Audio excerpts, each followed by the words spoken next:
You have 5 minutes. You're fine.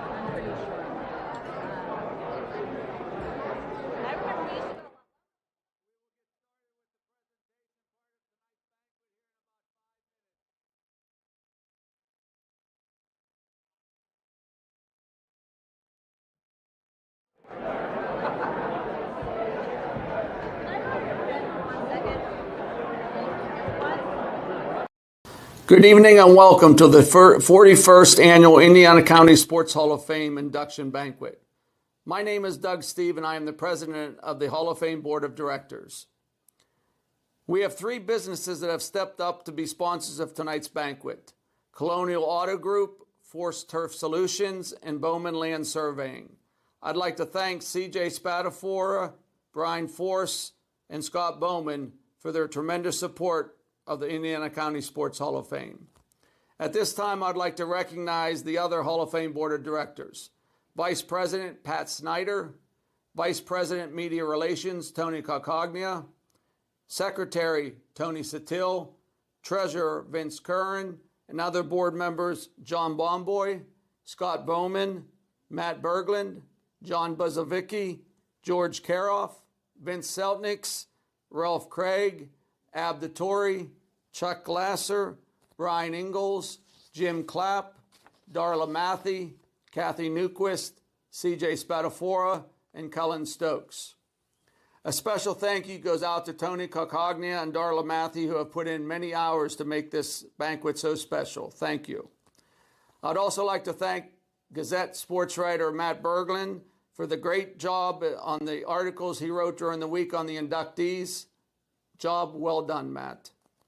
The Indiana County Sports Hall of Fame and the Indiana County Historical Society has teamed up to display the pictures of the current and past Hall of Fame inductees. We are happy to be working with the Historical Society as we feel it is a fitting place to display the pictures. 2 past Hall of Fame inductees passed away over the previous year: Lou Prado, class of 2010, and Don Dowds, class of 2024. At this time, I'd like to have a moment of silence for Lou Prado and Don Dowds. Thank you. This evening, we have a terrific slate of inductees, honorees, and 16 scholar athletes from the 8 area high schools. Each scholar athlete will receive $350 towards college expenses. We would like to thank the following scholarship donors for their financial support. Full scholarship donors: Barber, Satil, and Johnson, PC, attorneys at law; Blairsville Eagles, a double scholarship; Clymer Slovak Club, a double scholarship; Crimson Wealth Management Group, Dave and Kim Hoff; Delaney Automotive Group, a double scholarship; Dixonville Moose, a double scholarship; First Commonwealth Bank, Grayston Coral Sportsman's Club, Homer City American Legion, Indiana Moose, a double scholarship; Indiana Optimist Club, a double scholarship; Kitts Brokerage, Ralph and Pat Craig, REA, a double scholarship; Red Barn Sportsman's Club, Rosebud Mining, Shoemaker Funeral Home, Suzanne and Tony Cacagna, Weiss Lopresti Capital Management. And our half scholarship donors: Danik Energy, Good and Associates, Mark Arbuckle Nissan, Marion Center Supply, Vidvud Seltnick's family. Thank you all. Membership for the Indiana County Sports Hall of Fame is $10 per year, or a lifetime membership for $100. At all the tables, you should see yellow applications to become a member of the Hall of Fame, and you don't have to attend any meetings. You can mail them, or if you want, just before you leave, you can give them to Vince Curran back at the registration table as you leave. If you forgot a yellow form, you can find an application on our website, www.indianacountysportshof.com. Finally, thank you to Sarah Rupert and her staff here at the Country Club for hosting tonight's banquet. Enjoy your meal.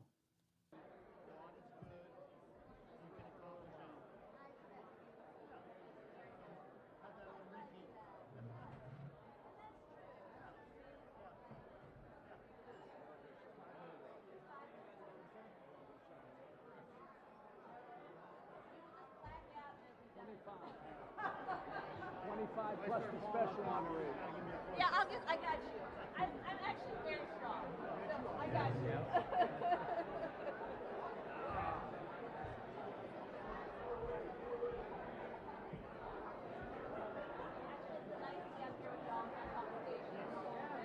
Okay, we're going to get started with this evening's festivities.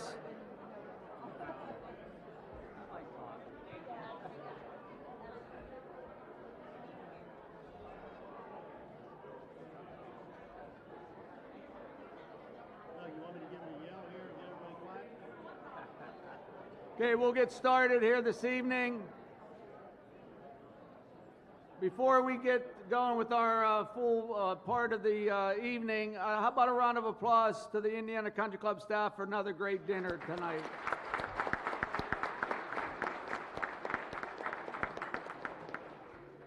At this time, would all past Hall of Fame inductees that are in attendance tonight please stand to be recognized? Past Hall of Fame inductees.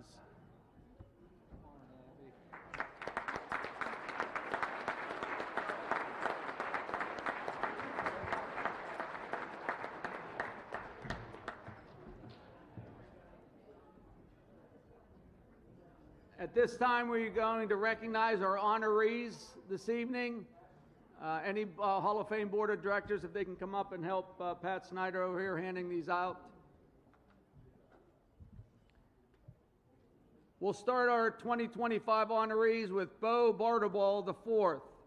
The 16-year-old sophomore at United recently won his 7th Grand National Turkey Calling title at the National Wild Turkey Federation Annual Convention in Nashville, Tennessee. Bo began competing at the age of 9, and he has won a title each year.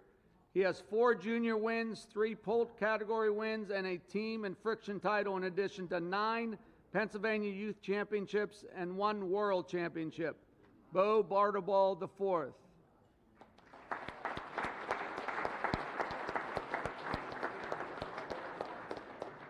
And when we do recognize your name, just please stand and the Hall of Fame board member will bring out your plaque to you. Next up, Jenny Brewer, the Indiana 14U girls softball manager, and her team went on a run unprecedented in Indiana County history last summer. Indiana won district, section, state, and regional championships en route to a berth in the Junior League Softball World Series in Kirkland, Washington. Indiana won 5 games in the World Series before losing to the eventual champion in the semifinals. Along with assistant coaches Lindsey Hauser and Sheila Martin, and Beth Blystone was the team mom. Team members were outfielders Gracie Reed, Tenley Anderson, Sophia Thomas, Rylan Blystone, Maddie Twincheck, and Rachel Livermore. Infielders Caitlin Hauser, Samantha Martin, Claire Brewer, and Kaylee Cass. Catcher Sophia Boyer, and pitcher Riley Mahaffey. Jenny Brewer.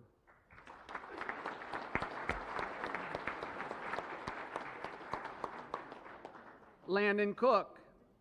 Last year, the senior at Marion Center High School earned one of 11 spots on the United States fly fishing youth team. Then he went one better and earned one of 6 spots on the youth team that represented the U.S. in the World Championships in the Czech Republic last August. Landon and the U.S. team competed against 9 other countries and defended the world title for their country. Landon Cook.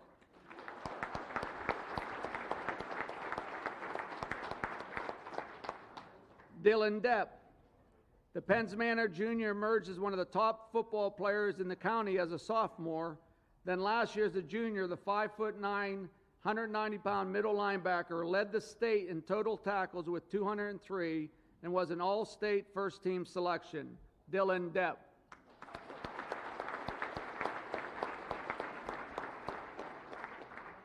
Nico Finella could not be here this evening.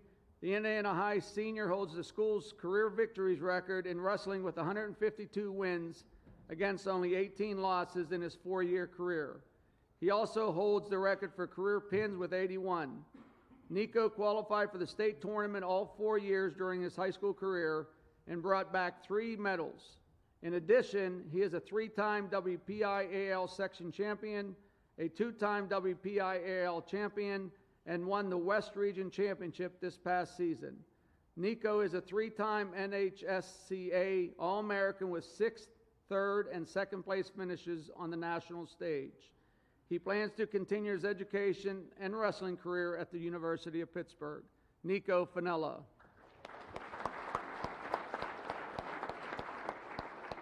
Colton Henning. The United Senior led his team to the District 6 Class 1A boys cross country championship, taking first place with a time of 17 minutes, 6.2 seconds. Colton won by more than 48 seconds and went on to place 11th in the state. Colton Henning.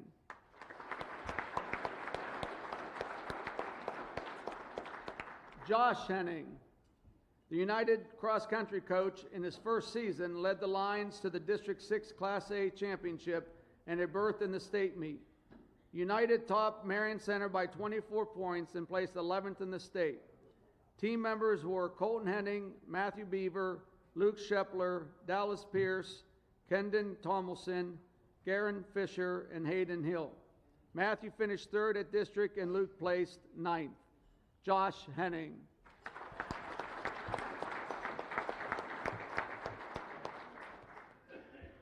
Indiana High swimmers Preston Kessler, Joshua Reed, Matthew Blystone, Joey Margita, and Ray Nunez.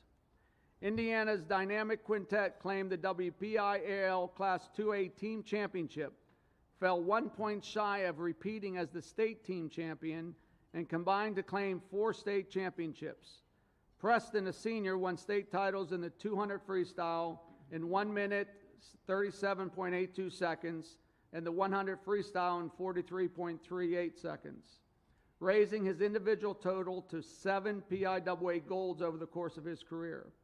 He also teamed with Joshua, Matthew, and Joey to win the state title in the 200 freestyle relay, and joined Joey, Ray, and Joshua to win the state title in the 400 freestyle relay in 3 minutes, 8 seconds, 8.46 seconds. They also won the WPIAL titles in those events, and Joshua added a WPIAL crown in the 50 freestyle. Preston Kessler, Joshua Reed, Matthew Blystone, Joey Margita, and Ray Nunez.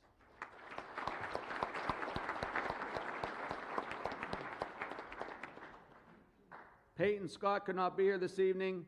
The Indiana senior capped a standout career by winning the Class 2A state championship in the 2A girls 100 breaststroke with a time of 1 minute, 4.91 seconds. She held off the second place finisher and the WPIAL champion by 0.14 seconds. Peyton also helped Indiana claim the WPIAL team title over rival Mount Pleasant by 2.5 points. Peyton Scott. Sarah Brown. The Indiana High swimming coach was named the 2023-24 National Federation of State High School Association Boys Swimming and Diving Coach of the Year. Sarah led the Indiana boys to the first state championship in a team sport in school history in 2024. This past season, her 3rd at the helm, she led Indiana to a sweep of the WPIAL boys and girls titles, and the boys came up 1 point behind rival Mount Pleasant for a chance to repeat as state champions. 2 swimmers won individual state titles, and 2 relay teams captured state championships. Sarah is an associate professor in IUP's Human Development and Family Science program. Sarah Brown.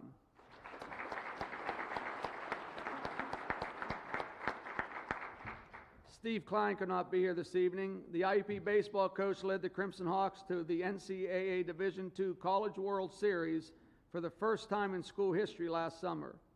IUP compiled a school record for victories during a 41-18 season, claimed an NCAA tournament bid for the first time since 1990, and only the 3rd time in program history, and won the Atlantic Super Regional Championship for the first time in school history, topping defending champion Seton Hill in a 3-game series at Doherty Field. Steve was named the American Baseball Coaches Association Atlantic Region Coach of the Year. Steve Klein. Sarah McConnell could not make it this evening. The River Valley High School graduate won the PIAA Class 2A championship in the girls' high jump last spring with a leap of 5 feet 7 inches. She recently completed her freshman year at the United States Naval Academy, where she was a member of the track and field team. She could not obtain leave for this event and was unable to join us this evening. Sarah McConnell.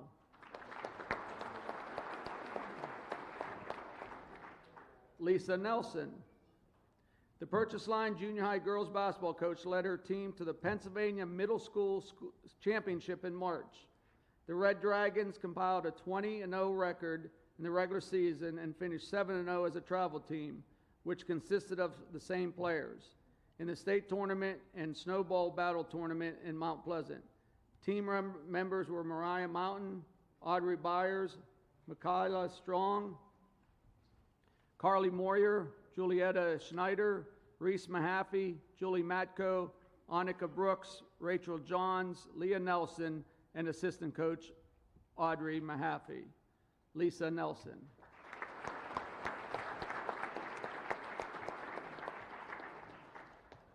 Bill Packer. One of the most successful high school football coaches in county history, the head of the Penns Manor program, retired recently after 20 seasons. He compiled a career record of 137-85 and led the Commons to an unprecedented postseason record by leading his team to the District 6 playoffs every season from 2007 to 2024, not counting the 2020 COVID abbreviated season. Prior to his arrival in 2005, Penns Manor had not had a winning season since 1990. He led his team to 10 or more victories 4 times and had 10 winning seasons. The Comets won the District 6 Class A Single A title in 2011, the only one in school history, and advanced to the state semifinals. He was named the Class A Coach of the Year in the state after that season. Bill Packer.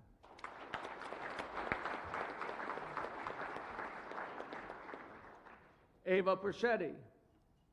The River Valley girls basketball standout set the county scoring record with 2,426 points.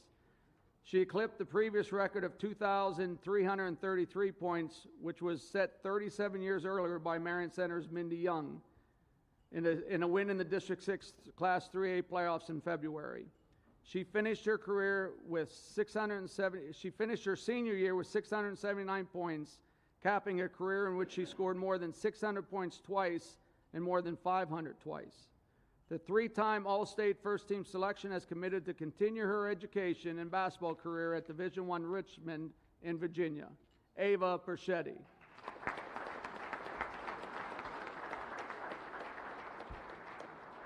Dan Petrov.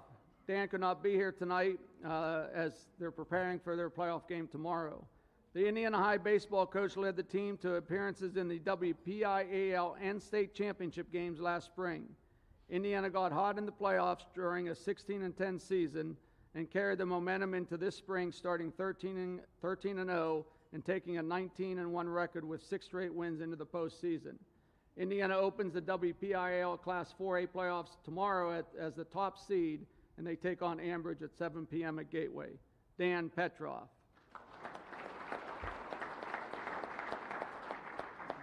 Alex Polenic. The Penns Manor senior enters this year's track and field state meet as the defending champion in the discus after registering a throw of 171 feet 5 inches last spring.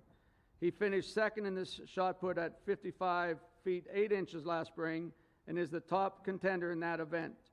Earlier this spring, he set the school record in the discus at 183 feet 4 inches, and his personal best in the shot put is 56 feet 10 1/4 inches.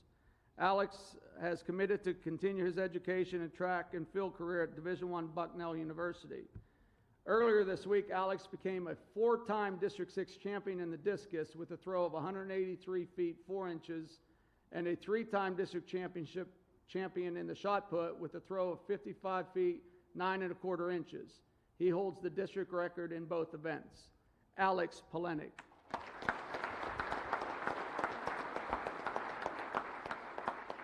Travis Redinger and Troy Redinger.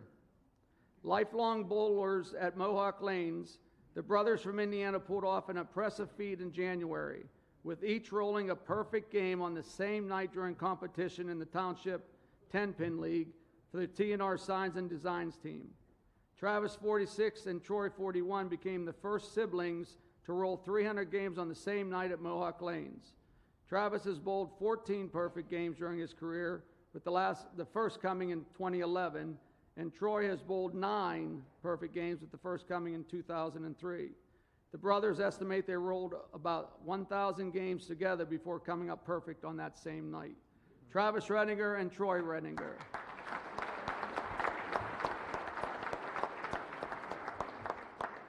Ben Ryan,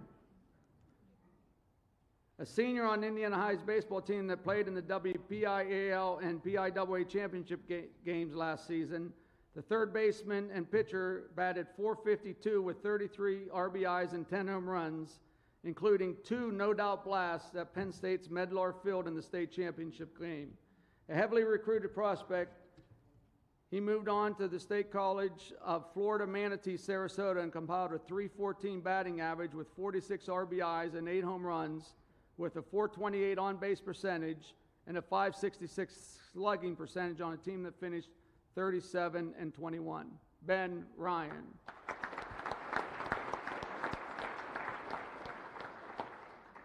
Our last honoree, Hannah Scardina.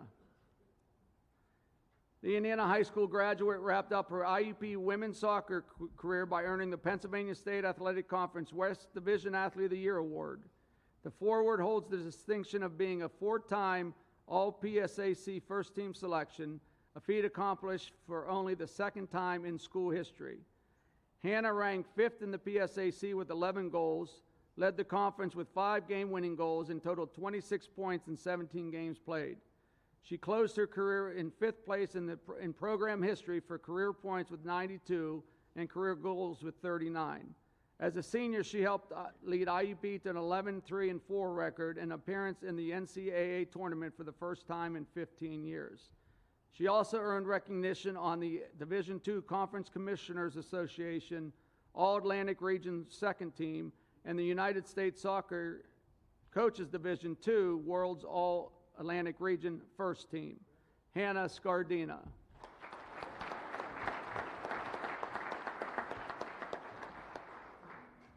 Each year, the Hall of Fame recognizes an individual that has done lifelong achievements for the youth of this county. This year, the special honoree is Ed Gaydosh, and Ed is being awarded this posthumously as he passed away at the end of March, just about 5 days after the board voted him as the honoree. Ed Gaydosh was one of those guys. He was here, he was there, he was everywhere when it came to Purchase Line athletics. Ed passed away just a few weeks ago on March 24th at the age of 88, but his legacy lives on. To say Ed was an avid supporter of Purchase Line athletics doesn't do him justice.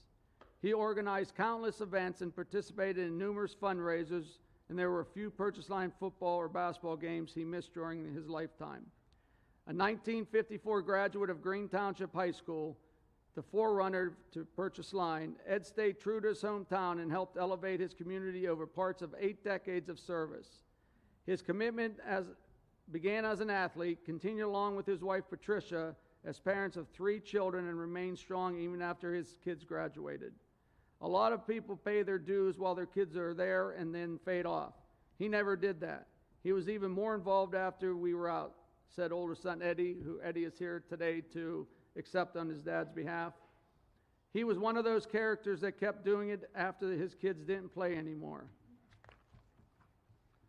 Ed was one of 11 children born to Andy and Mary Gaydosh.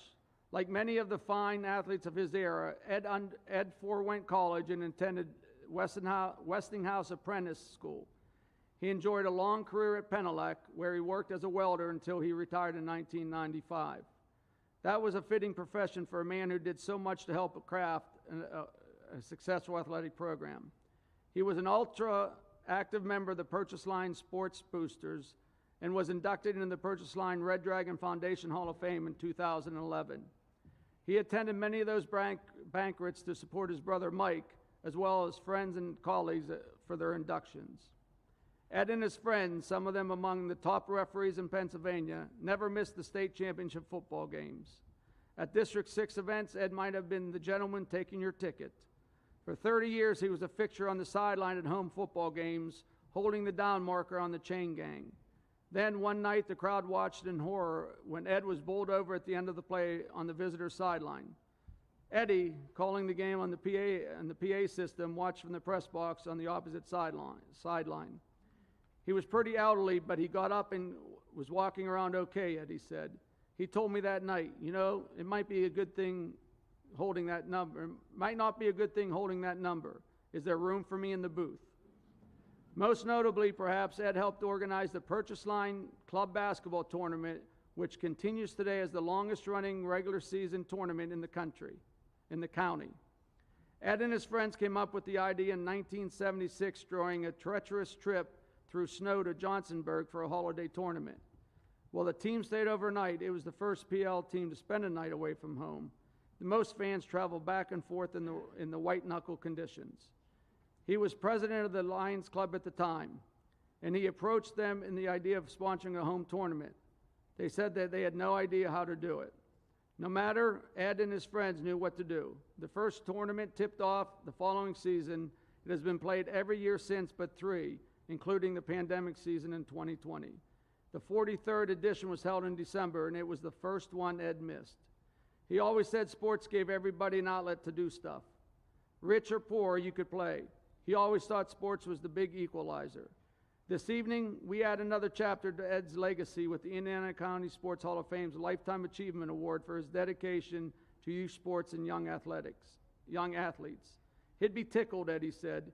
He would say it's just a normal thing, but he'd be tickled because there are a lot of big names he knows in there. Ed Gadosh.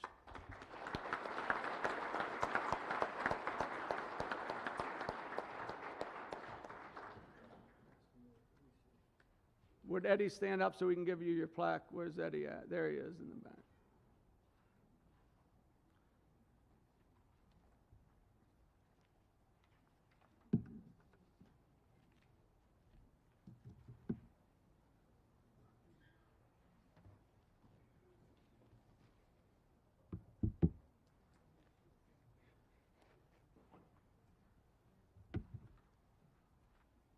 Okay, this time we are going to introduce our scholar athletes. And again, each scholar athlete will receive a nice backpack they can take to college with them. And students, the check is in the backpack, along with their certificate. And last year was the first year we had all the checks were cashed within the first month. So please take the check out of the backpack when you get there this evening and cash it in the next couple weeks. Thank you. First up will be Paula Ridge, and they could not be here this evening, but the Paula Ridge female and male scholar athletes, Marabella Andre and David Cochran.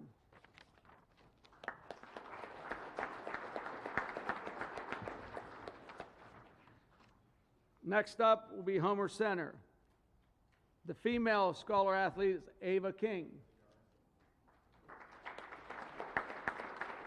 Ava has been a dedicated triathlete, earning letters in 3 sports, golf, swimming, and softball. She placed 3rd, 4th, and 6th at the Heritage Conference golf match and reached the District 6 golf championship twice. As swim captain for 3 years, she made it to the districts annually, winning multiple ribbons and the 2025 100-yard butterfly AA District Championship title. In softball, she has been captain for 2 years, achieving 100 strikeouts and making the All-Gazette team. Academically, she excels in advanced classes. She will be attending the U.S. Merchant Marine Academy, majoring in marine engineering systems while also swimming. Ava King.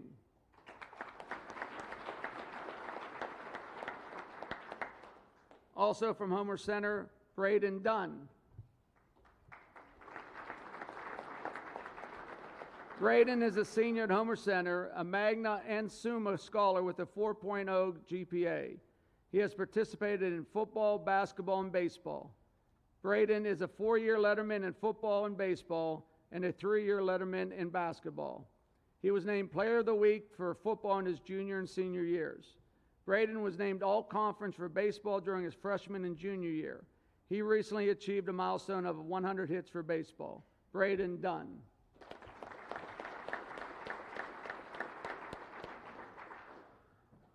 We move on to Indiana. First up, Kate Mill.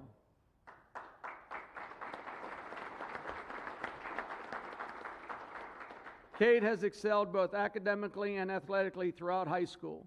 Ranked 5th in her class, she balanced academics with athletic achievements. As a member of the indoor and outdoor track teams, she helped set both the school and county meet records in the 4x400 relay. She was a team captain of the tennis team and competed in the varsity section doubles match. She is also a starting defender on the Indiana girls lacrosse team. Kate Mill.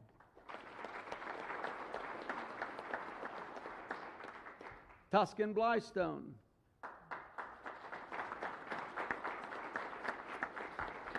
Tuscan is a member of the National Honor Society, is in the top 10 of his class, and has achieved a 4.385 GPA. He participated in baseball 9th through 11th grades and wrestling 9th through 12th grades, as well as Key Club, FBLA, math team, leadership, and is a senior class representative. Tuscan has received the following awards and recognitions: Challenge Program Academic Excellence Award recipient, College Board National Rural and Small Town Academic Excellence Recognition Award, Junior Women's Civic Club Senior of the Month for March of 2025, Indiana Optimist Club Boy of the Month for May of 2025, the Lorraine Petrus Wrestling Mat and Book Scholarship, and Tuscan plans on attending Penn State University majoring in engineering. Tuscan Blystone.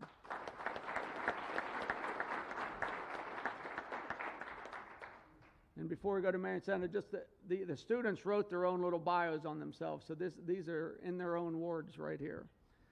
First up for Marion Center, Molly Shadle.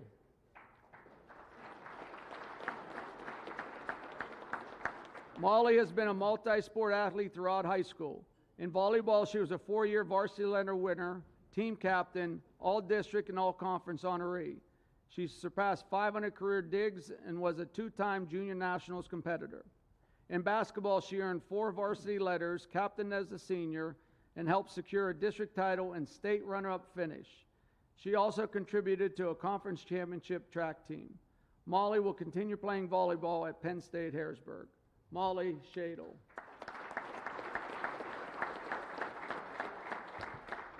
From Marion Center, Noah McCoy. Noah has accomplished many things throughout his high school career. In baseball, he is a 2-time Heritage Conference champion, along with being an all-conference nominee. He is an all-conference nominee in basketball as well, also being in the Indiana Optimist All-Star Game. For football, he holds the school record with 644 single-season receiving yards and was selected to play in the Ken Lancey All-Star Game. He was on primary honor roll all 4 years. Noah McCoy.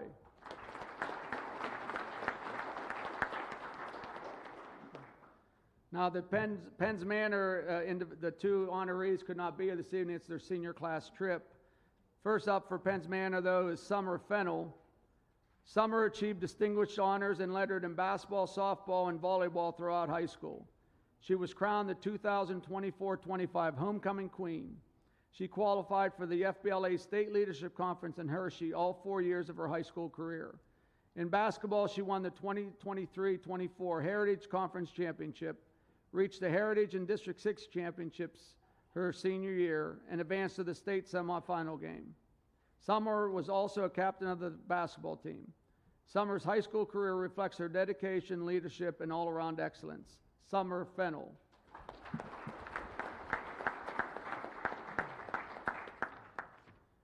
From Penns Manor, Dylan Kazumchek. Dylan is a standout student athlete at Penns Manor, lettering in baseball, basketball, and football, where he broke a 30-year-old school record for receptions previously set by Jason Hill in 1991. Academically, he maintains distinguished honors, is a National Honor Society member, vice president of Varsity Club, and was Penns Manor's October Senior of the Month. Dylan was also nominated in the Indiana County Excellence in Education Award and will attend Penn State Altoona for electromechanical engineering. Dylan Kazumchek.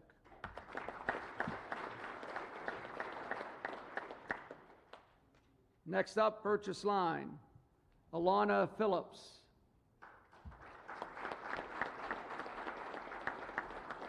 Alana is a consistent high honor roll student at Purchase Line High School and also is a member of National Honor Society. She is a Heritage Conference All-Star who has advanced and competed at the state level for the past 3 years in track. She also holds 2 school records for the 3,200 and 1,600 meter relays. As a member of the cheerleading competition team, she also was a state qualifier in 2022 and 2024. Alana Phillips.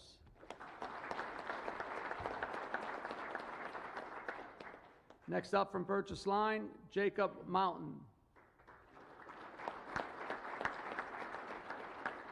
Jacob is a 3-sport athlete at Purchase Line, serving as football and basketball team captain his senior year and competing in track.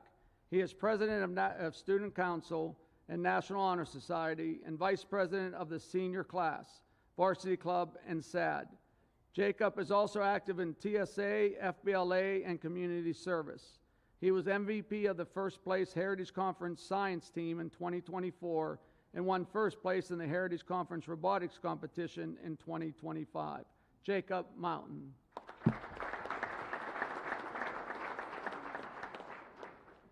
Next up from River Valley, Callie Rhea. Callie is a member of National Honor Society, National Technical Honor Society, Student Council, Fellowship of Christian Athletes, and Seniors Supporting Seniors. Callie has been awarded the Rotary Club Student of the Month and the Kiwanis Club Student of the Month. Callie is a member of the indoor and outdoor track team, co-captain of the varsity softball team, and captain of the girls varsity cross-country team. Callie Rhea.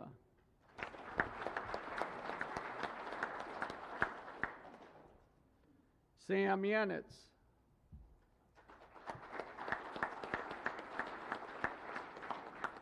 Sam leads both in the classroom and on the field, serving as class vice president and the National Honor Society treasurer. He has been recognized as both Rotary and Excellence in Education Student of the Month. On the football field, he has achieved back-to-back 1,000-yard rushing seasons and multiple offensive player awards. Additionally, he excels in baseball and hockey, earning all-star selections and representing both Team PA and Team USA in hockey. Sam Yanitz.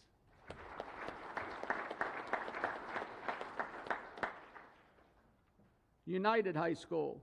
First up, Sierra Alexa.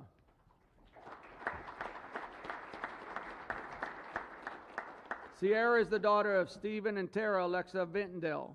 She is a 4-sport athlete at United High School, participating in 4 years of cheerleading, track, and cross country, and 3 years of wrestling. She has earned a total of 14 athletic letters. Sierra has won 8 Heritage Conference titles, 7 in cheer, and 1 in cross country. She was part of the Wrestling District 6 Dual Team Champions in 2023. Her future plans are to attend University of Pittsburgh at Johnstown to pursue a degree in nursing. Sierra Alexa.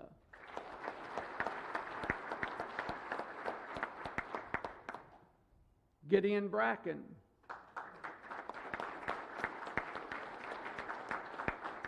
Gideon is the son of Ed and Beth Bracken of Vintendale. He is a 2-sport athlete at United High School, participating in 4 years of soccer and wrestling. In 2022, Gideon led his team as a striker to a District 6 championship in soccer. He broke the school record to end his career with 88 goals. In 2023, Gideon's wrestling team won the District 6 Dual Championship. He is a 4-time PA state qualifier, 3-time district runner-up, and 2-time state medalist. Gideon brought home 5th place both his junior and senior year. He went on to break United's school record and ended his career with 140 wins.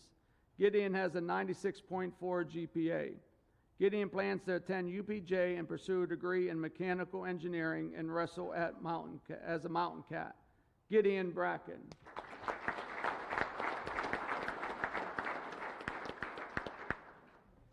Let's hear it one more time for all the scholar athletes of Indiana County.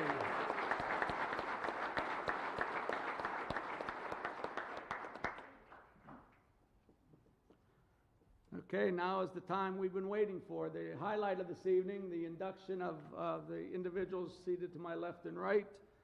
So we'll get started. You're ready, Ashley, right? First up, Ashley Burkholtz. You can stand. A Penns Manor High School graduate, the three-sport standout was a four-time selection on the All-Gazette basketball team in 1999 through 2002. She was the All-Gazette Player of the Year as a junior and senior and scored a school record 1,920 career points. She was also a standout volleyball player and went on to IUP. In track and field, she won the Indiana County and Heritage Conference javelin titles her senior year.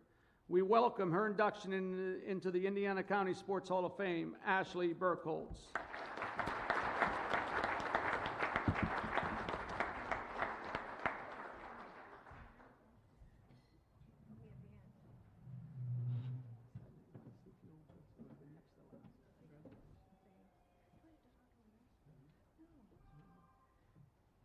That's going to be for the Renda. This one is for everyone else to hear you. Oh, Jesus. All right, can you guys hear me? Thank you for having me tonight. I hate talking in front of everybody, but you put me on a court, give me a javelin, give me any type of ball, I'll probably outplay pretty much everybody here. But I guess it all started when I played Little League, so girls, there was no softball team, so it was if you wanted to play, you played baseball. So it's hard for my daughter, she plays softball, so it's a little bit different. I'm like, you gotta throw it like a baseball. You gotta get it into the infield. But my group of girls, my friends, we started in 4th grade. It was, hey, we're starting a basketball team. Do you want to play for Penns Manor? Sure. And then it all just went from there. Like, I had some really good coaches in elementary. I had Dan Fletcher. He's one of the refs now, but I will never forget him. And I still, to this day, whenever I am coaching my kids or when I'm helping out with the elementary program at Penns Manor, I still refer to him on the baseline. You can't be dribbling down here in the corner. There's a defender. You have two defenders, a defender and the baseline. Use it to this day. And then Kenny and Julie in my elementary too, the 5th and 6th grade coaches. If it wasn't for our elementary program in basketball, we wouldn't have never been where we got to when I played. They taught us the fundamentals, the basics, what we needed to know. Then it came to 7th grade, and it was, hey, Erica Talmadge is starting volleyball. Do you guys want to play? So we played. We were taught the fundamentals. She played at Penn State, so she was awesome. Like, we looked up to her. And then come to our our volleyball or JV varsity. I never played JV, but always played varsity. And I don't know, looking back on it, there's so many memories. Everybody's like, which one was your favorite? Well, it depended on what season it was. I told Mr. Cartazzo, he was my volleyball coach at IUP. Like, the best part was just hitting that ball and ramming it down other people's throats. Like, it was just, how many girls could you knock down in one game? And like for Erica, we nicknamed her Satan because she truly was the devil. To play for her, she expected so much out of all of us, and we were just a special group of kids back then.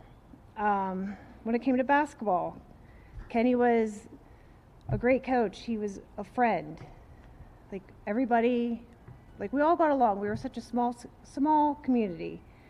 And I wouldn't trade the small community for a big school. I liked Penns Manor. Everybody treated me very well. As you hear, it's like funny sitting here today hearing how many kids from Penns Manor like worked hard and are, I guess, great athletes. It's just really cool. Penns Manor was truly great.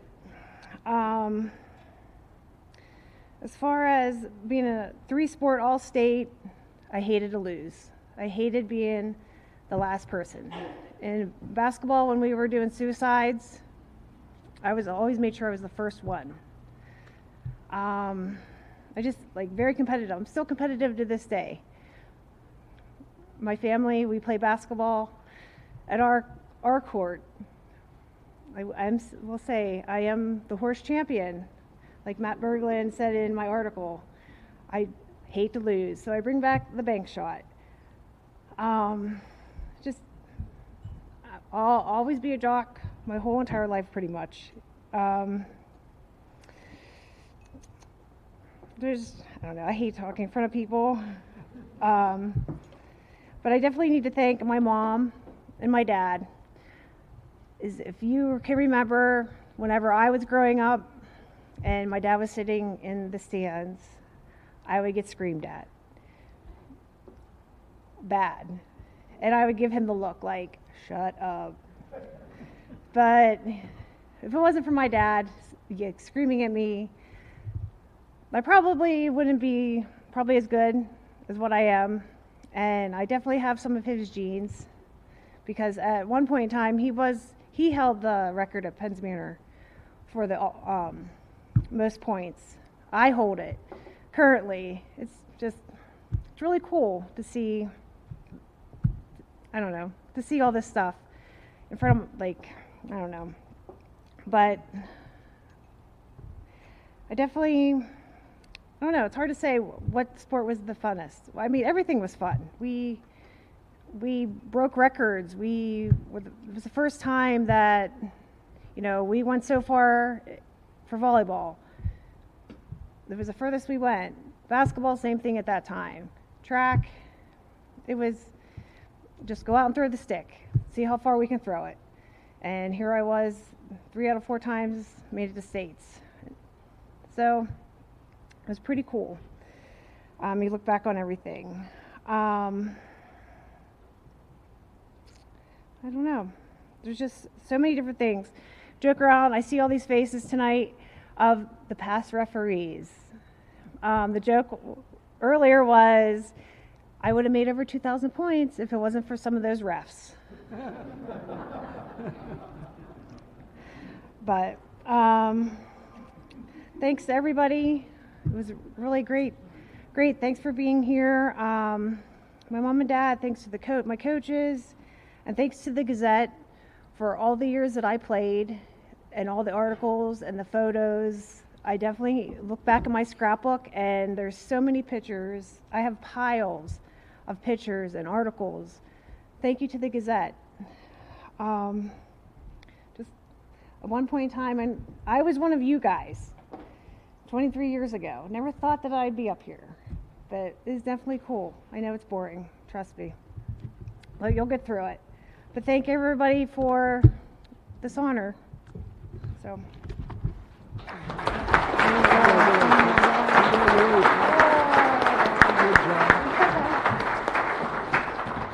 Would family and friends of Ashley Buchholz please stand to be recognized? Family and friends of Ashley.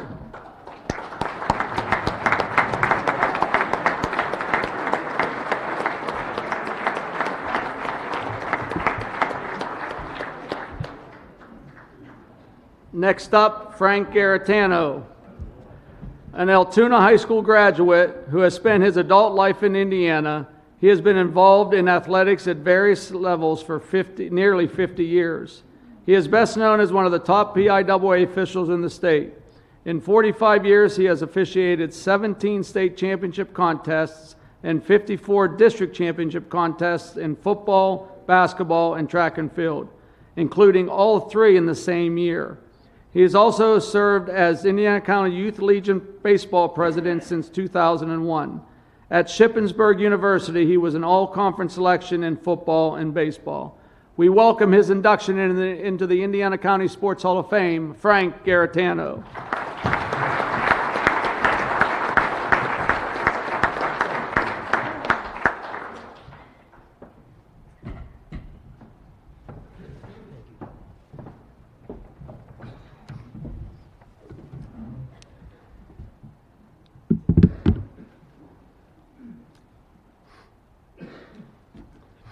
I want to thank members of the Hall of Fame who believe I'm worthy of such a humbling honor. And I want to congratulate the honorees and the student athletes of what you've accomplished so far throughout your life. It's a privilege to be seated beside Ashley and Georgia's representative, Jessica, Chris, and Bruce. Congratulations to all of you on your Hall of Fame induction. The athletes seated beside me have accomplished some great feats. George, the Indiana County High School All-Gazette team for 3 years in a row. Ashley, a multi-sport All-Gazette Land Honors. Jessica, an NCAA Tennis Region Player of the Year. Chris, an exceptional athlete and coach, which I've had the opportunity to have some interaction with. And Bruce, a professional baseball player, something that I certainly strived to be when I was a young kid.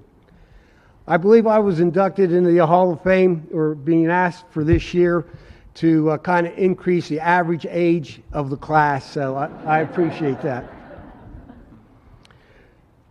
Sports and athletics has been a part of my life for many years.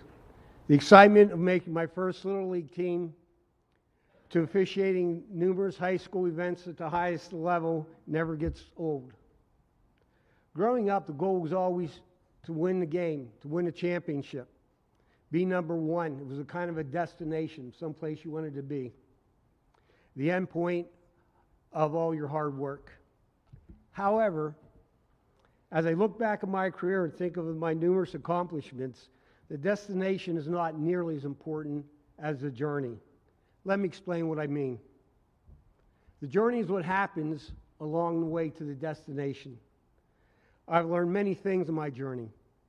The following are just a few of the things that I've learned. Commitment. Commitment to a team or a sport is a value that builds character and requires integrity and honesty.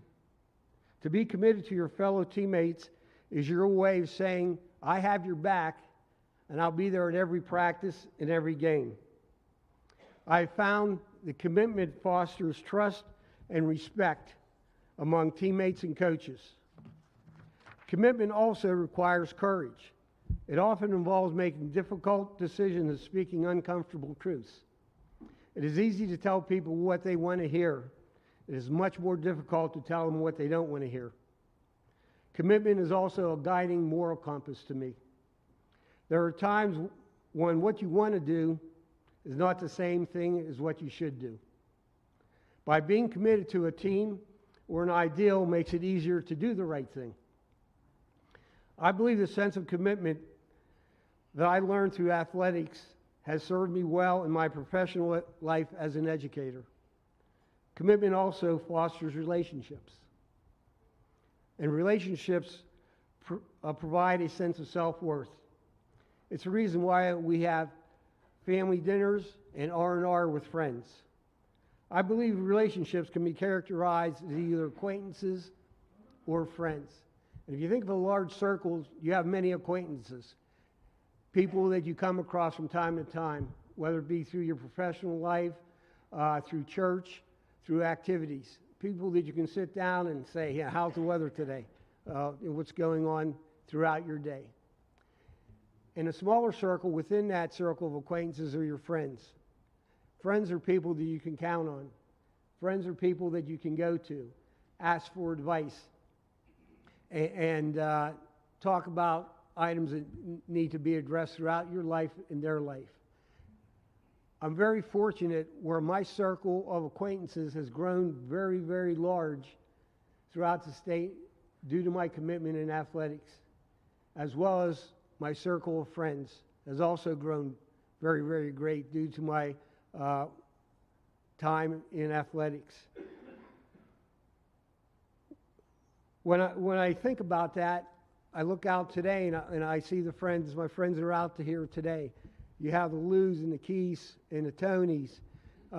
You have the Dans and the Kens and the Georges and Jason and Tom and Ray and Rod, just to name a few out there that are here today that I've become friends with due to our relationship through athletics.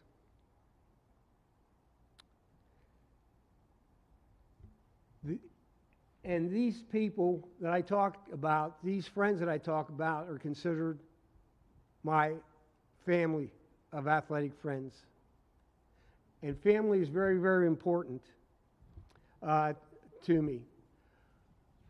And family is something, you learn about when you're growing up through your parents, through your relatives, and so on.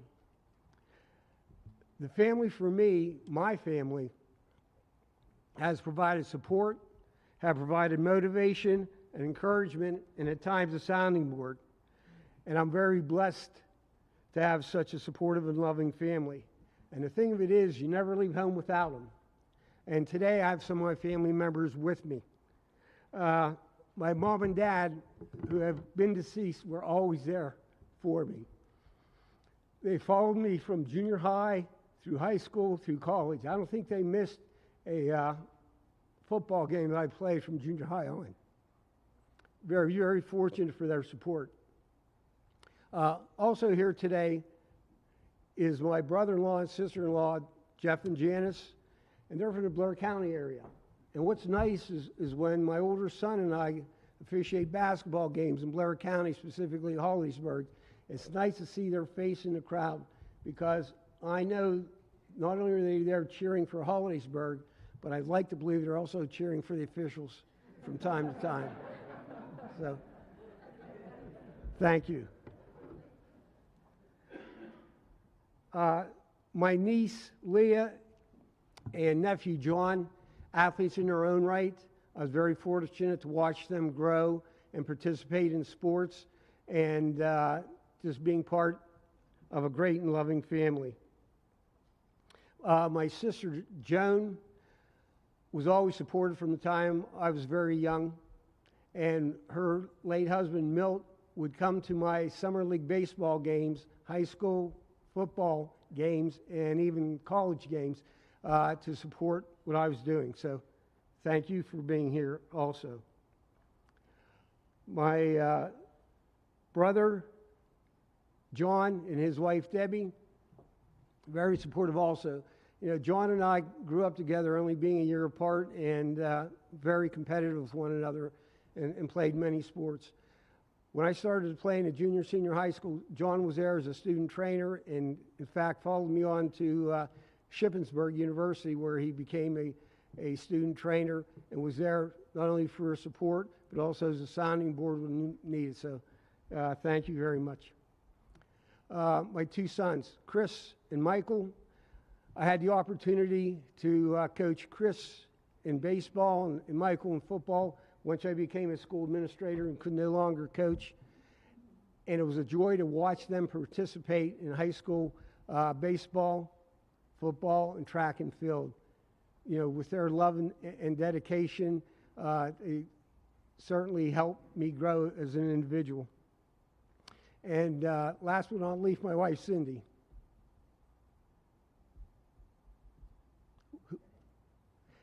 My wife, Cindy. That is your name, right?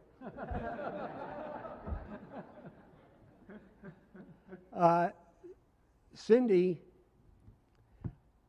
was very supportive of everything that I've done. In fact, prior to our 47 years together, one of our first dates was when I was coaching elementary basketball. And it was one of those situations, first year teacher, the principal comes to you, says, "Frank, congratulations, you're now the elementary boys basketball coach." And with that, instead of going out to your regular movies and a dinner, I took her to a basketball game as a coach. And I thought we were doing a great job. We're playing a team. We're up by 1 point. Team calls a timeout. And at that time, there was no three-point line. We're about 35 feet away from the basket where the ball is going to be inbounded. I tell our guys, don't foul. Make sure you stay away from the shooter, because, what sixth grader is going to hit a 35-footer with a second left on the clock? Well, they did. We lost. I kicked the bench. Cindy's thinking, oh my goodness, what am I getting into? But Cindy has been there for me all the time.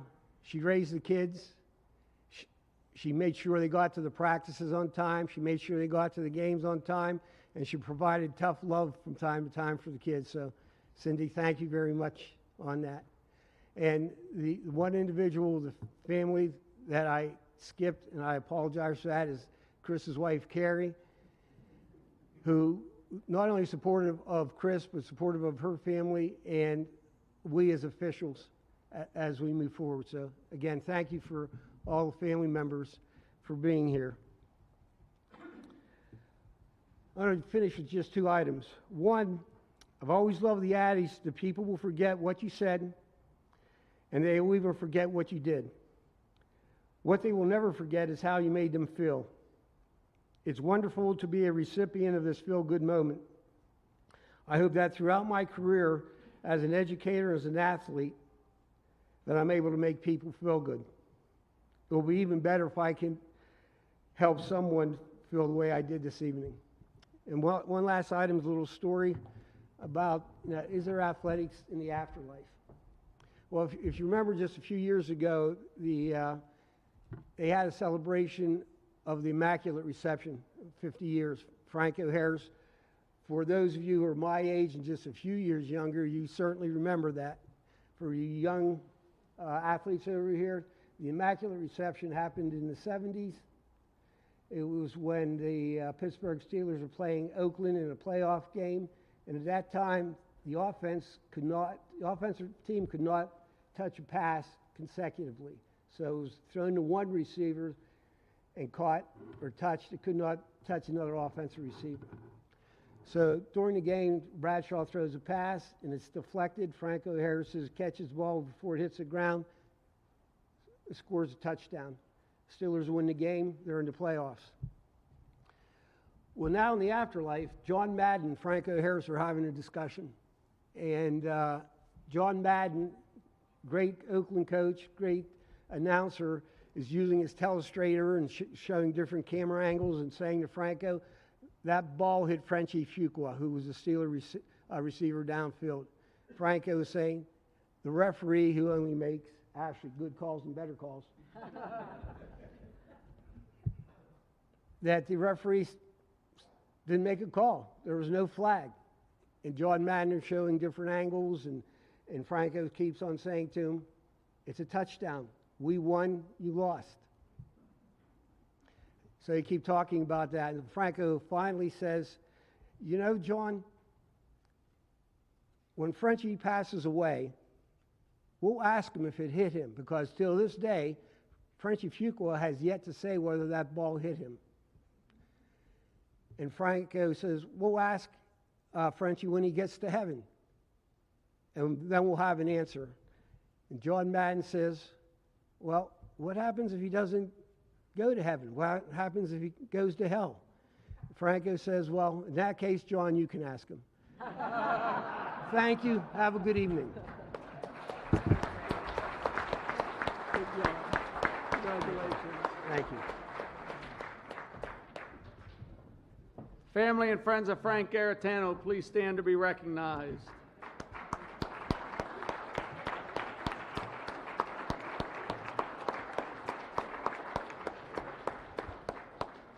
Our next inductee will be entering the Hall of Fame posthumously, and that's George Gibson.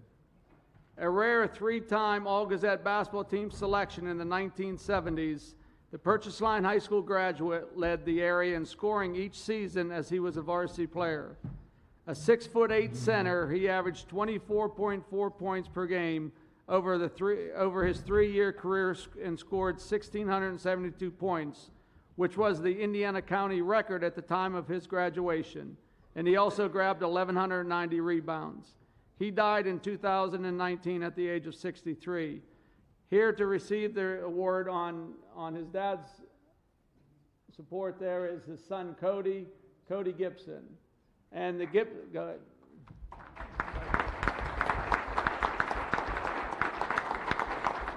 And the Gibson family has asked George's high school basketball coach, Jim Clapp, to talk on his behalf. So, Jim Clapp.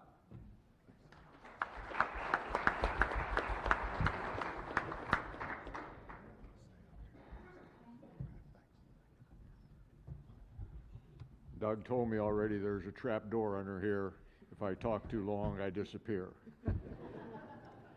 And just to start with a joke, you have to remember this joke isn't going to be real good because I'm not a professional comedian.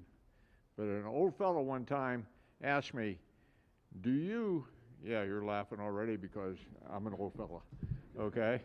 An old fellow asked me one time, did you ever see any dead roadkill? I said, yes. He said, you understand what roadkill is? Everyone in here understands what roadkill is. Anyone in here not understand what roadkill is? Okay, everyone understands that.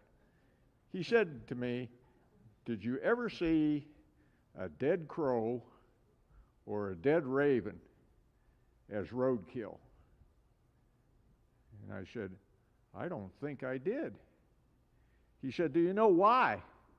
I said, no, I really don't know. And he said, that's because he has a buddy up in the tree saying, caw, caw.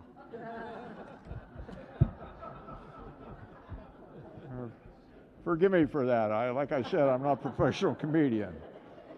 Okay. To the line of business here.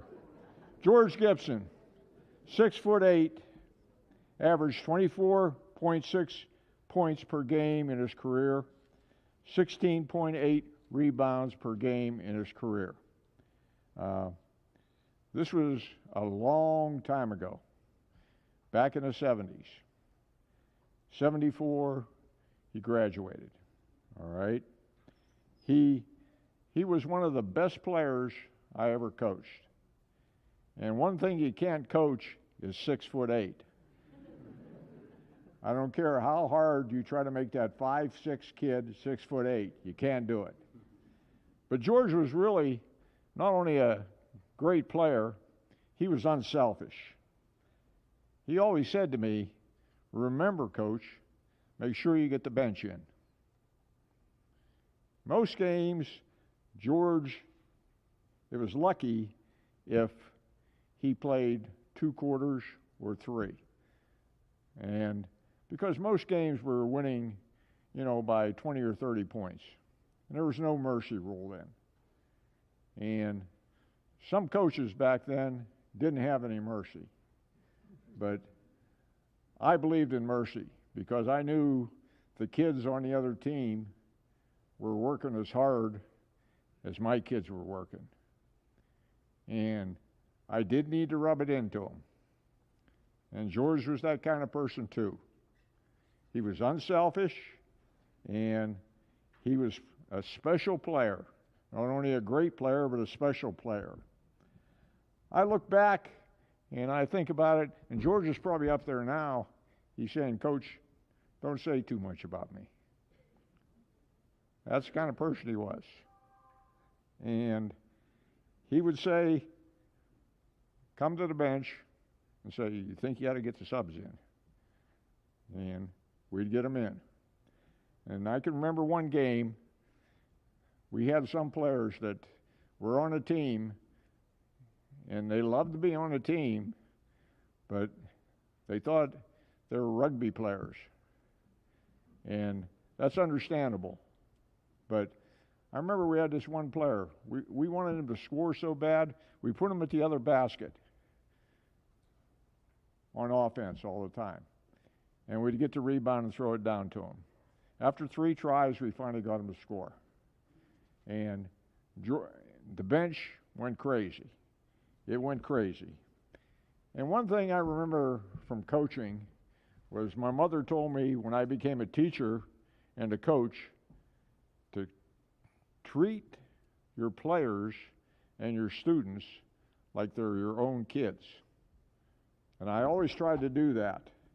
And sometimes I succeeded and sometimes I didn't. But do I wish I was a better coach? Yes. Coaching, players can make you look great. Some coaches make players look great. I don't know if I ever made a player look great, but I know one thing. I had players that made me look good. And I wish I would have known more. I'll tell you a little story about George. and some of you people may not recognize this name. Lefty Driesell from Maryland came to Glen Campbell. Does everybody know where Glen Campbell is? Okay. It's not exactly the Pittsburgh of Pennsylvania, okay? But it's a very small town. Came to Glen Campbell to visit George. Lefty Driesell probably had one of the best teams in the country at that time. He had Tom McMillan, a 6'11" phenom, a great shooter, could shoot from the outside, could play inside, whatever. And he talked to George, and he offered George, a full ride, but he told George, you're not going to play when you're a freshman. You might play a little bit when you're a sophomore, but when you're a junior, you're going to replace him. That, to me, I guess indicated to me how great a player George was. George played in a couple All-Star games. He played in the Northwest All-Star game in Pennsylvania, and there were players from all over Pennsylvania.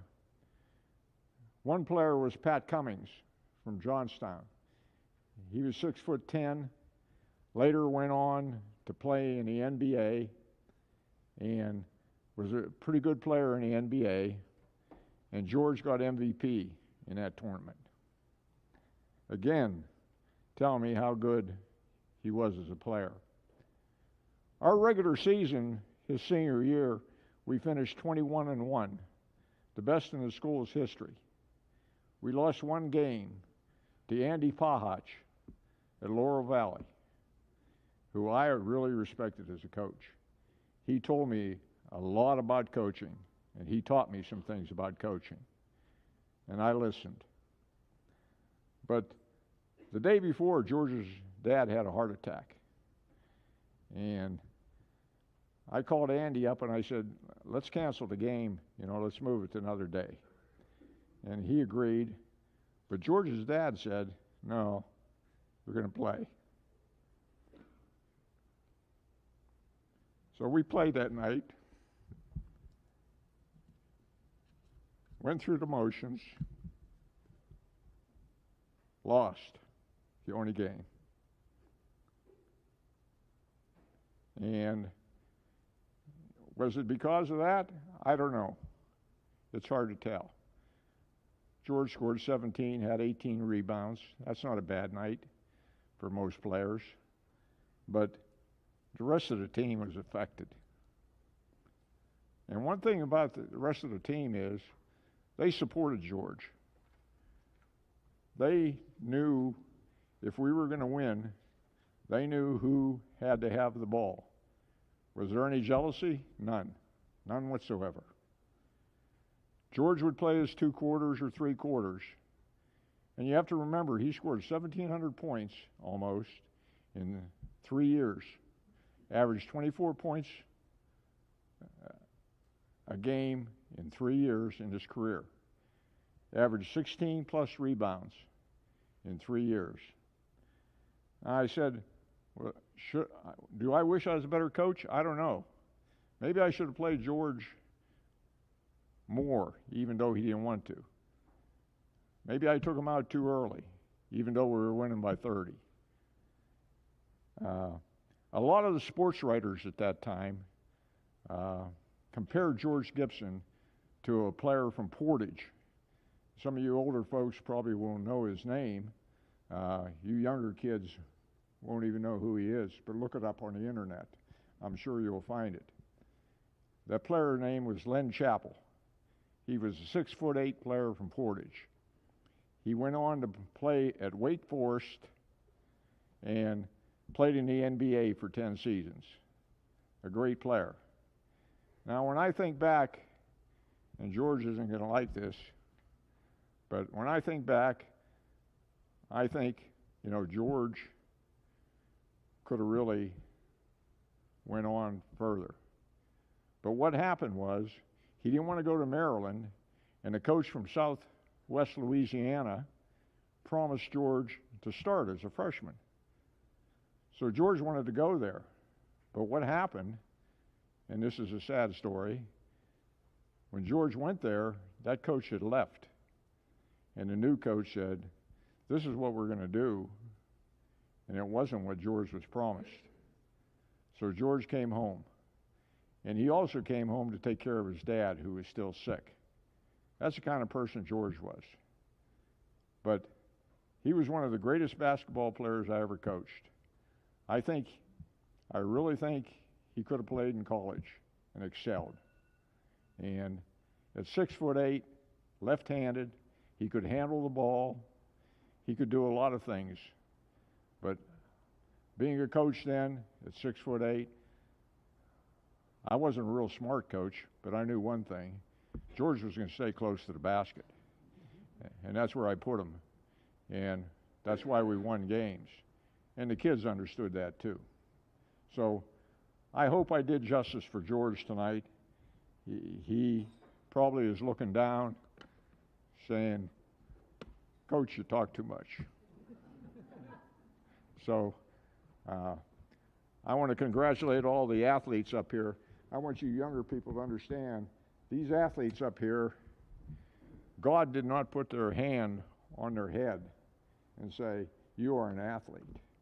And you athletes should understand that too. Because to be an athlete, you have to work hard. You just don't become an athlete. Some people are faster, some people are bigger, some people are stronger. But the athletes that succeed work hard, and they end up in a place like this. Thank you for listening.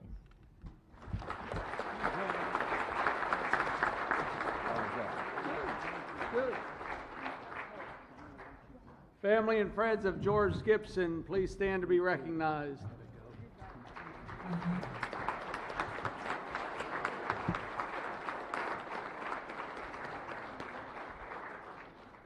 Our next inductee, Jessica Bungo Livermore, the former, you can stand up, Jess. Thank you. The former Indiana High standout and All-American tennis player at Slippery Rock. She finished her collegiate career with 177 victories, which was tops in school history at the time of her graduation, and remains number 2 on the list. She earned the Arthur Ashe Sportsmanship Award and Division II East Region Player of the Year Award as a senior when she won the ITA East Region Championship in singles and doubles and placed 6th at nationals. As a junior, she led her team to its first regional title appearance, an appearance in the national tournament for the first time in the PSAC title in 23 years.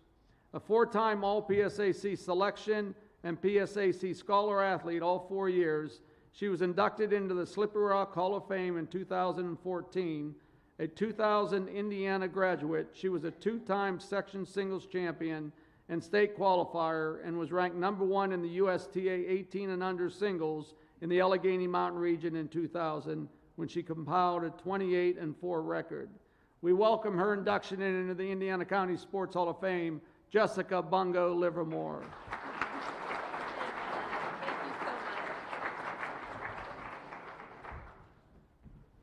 Thank you so much. Thank you to the Indiana County Sports Hall of Fame Committee for this incredible honor. To be remembered and celebrated by the community I left 25 years ago, my hometown, is deeply humbling. I owe everything I am today to my roots here in Indiana County. Growing up in this community gave me the foundation that has shaped every part of my life. As a young athlete, I looked up in awe of the accomplishments of IHS greats a generation ahead of me. Megan Woodall, Lloyd Clemens, Mike Ryan. I remember standing in the gymnasium entrance, staring up at the photos of state champions, wondering if someday I might earn a place among them. My dreams were born here. They started here on the Chevy Chase tennis courts. No one believed in me more than my parents. This is where I'm not going to hold it together. Mark and Katie Bungo. They modeled what it means to work hard, give fully, and live with purpose, not for recognition, but to be part of something greater. Every day, they gave themselves to their family, their work, and this community. I'm proud to be a coal miner's daughter My dad was a sports fanatic. He loved all sports and deeply rooted for the underdog. Probably why he's still a loyal Pitt fan to this day.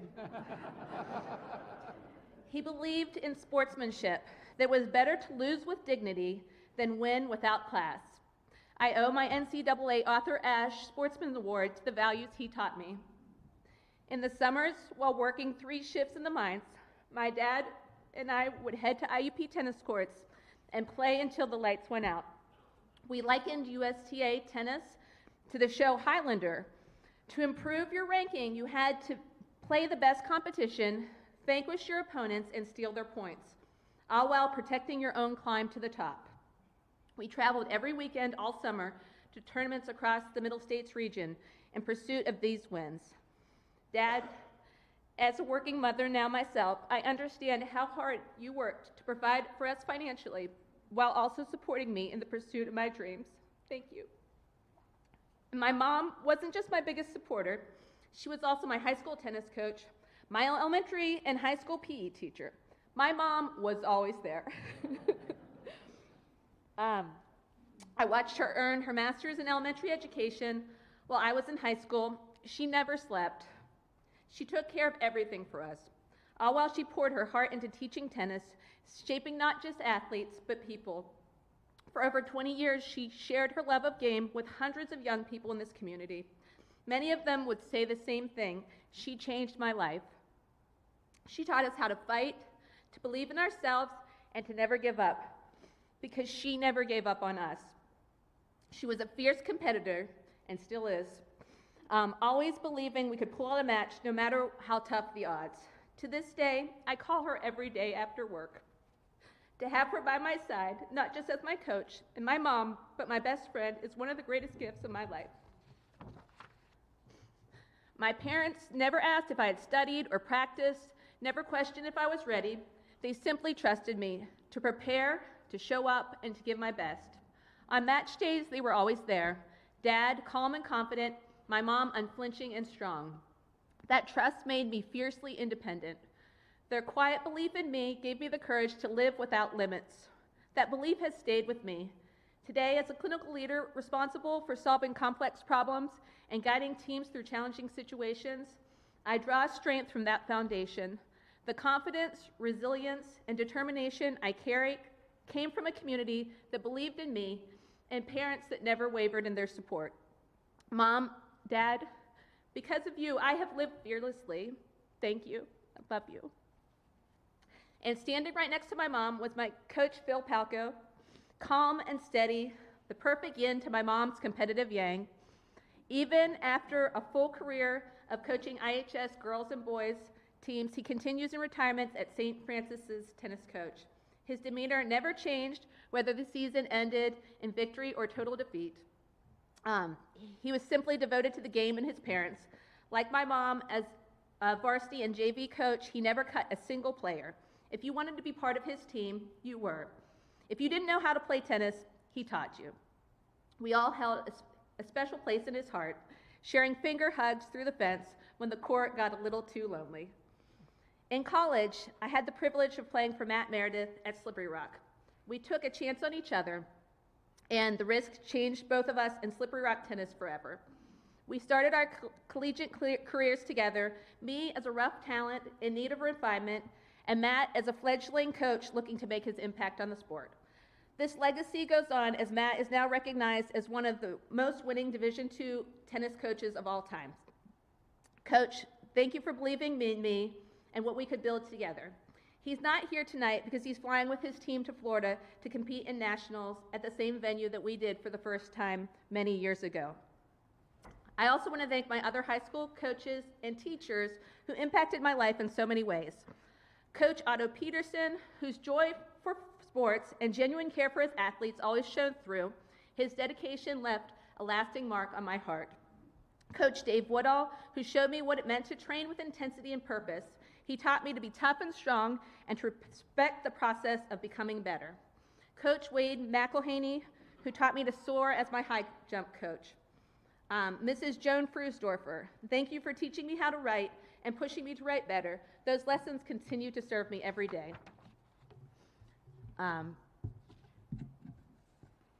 Dr. Kathy Schlamer, you gave me the confidence to embrace math, and that confidence allowed me to pursue a career in science.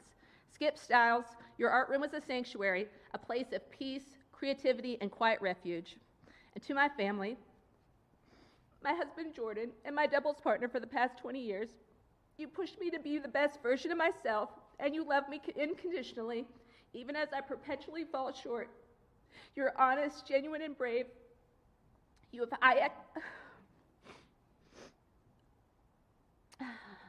literally give every ounce of yourself to your school and your family every day. I'm proud of the life that we've built together. And to Madison and Ethan, I love you with my whole heart. You're kind to those around you, and you strive to do good. You have high expectations for yourselves and those around you. I see you trying, in the classroom, on the field, in the pool, and on the playground. I'm proud of the people you are becoming.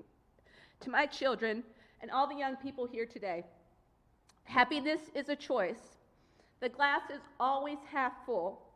Be daring, give yourselves to others, and always, always do your best. To my family and my community, because of you, I have lived fearlessly. Because of you, there's no problem without a solution and no failure without growth.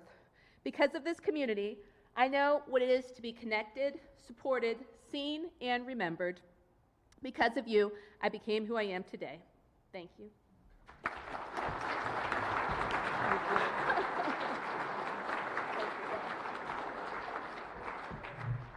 Family and friends of Jessica Bungo Livermore, please stand to be recognized.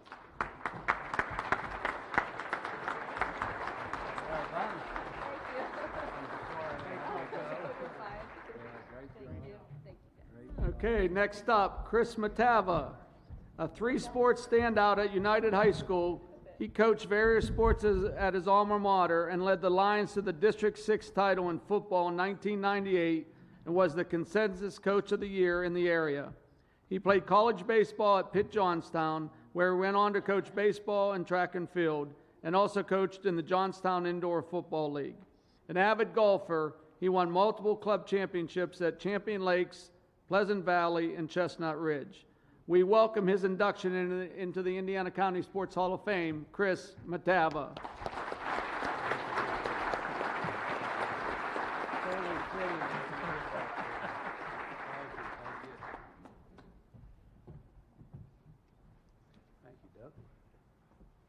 Thank you, Doug.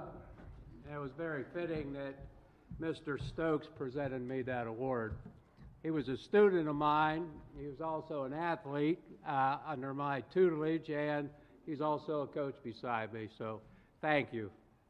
I'd like to say thank you to the Indiana County Hall of Fame for selecting me to this great honor. As you can see on the screen, how many people have been here before that are outstanding. Indiana County is just a garden full of great athletes, and if you see what's happening now, it's going to be alive for a long time. Indiana County is terrific, producing terrific athletes, as you heard with some of the achievements these young scholar athletes made today. So my hat's off to you guys. You're doing something great, so please keep doing things even when people aren't watching you. Continue to thrive. So congratulations to honorees, students, scholar athletes also. And also fellow inductees. I know Frank threw a little jab at me earlier. Well, I got one to come back with, and it's not just a jab, I think it's a knockout, but I don't know if I'll say it or not. All depends on you guys' reaction.